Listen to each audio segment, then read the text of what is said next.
number 7 says, using the origin as the center of dilation, triangle ABC, okay, this is that bigger one, is dilated to create GHI. So this is your pre, and this is your new image, okay, with the little apostrophes, okay?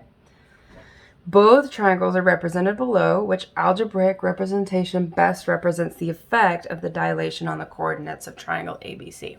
Okay, so we're trying to decide what scale factor was used to create this dilation. So I'm going from this big one, this is my pre, to this smaller one, my image, okay? If it got smaller, I reduced it, okay? When you reduce a figure, the scale factor has to be less than 1.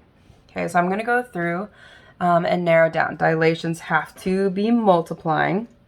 Okay, so this is what I'm going to look for. It's a dilation, so I'm going to look for multiplication.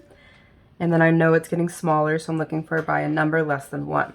Okay, A says 4/5, that's less than 1. I see they're multiplying. Cool.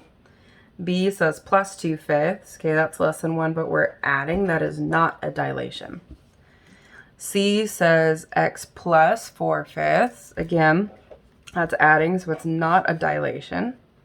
And D has multiplying, but 5/4 is greater than 1. Okay, if you have 5/4, that's like having 4 slices that make up a whole cake plus 1 more slice of another. You have over 1 whole.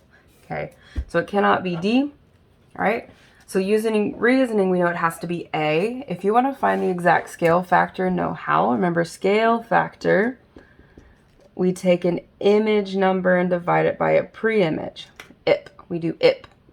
So you can take any of the corresponding points. All right, I'm going to use H and B. Okay, I'm going to use these. And I'm just going to choose one, either the X or the Y numbers, and then plug them in and divide. I'm going to use my 10 and my 8. All you need is one number from your image and one corresponding number from your pre-image. So my new one is 8. Okay, my old pre-image had 10. Okay, so 8/10 is the same as 4/5. Okay, so that's another way to prove that it is A. You can use reasoning, or you can solve for the actual scale factor by dividing an image number by its corresponding pre-image number.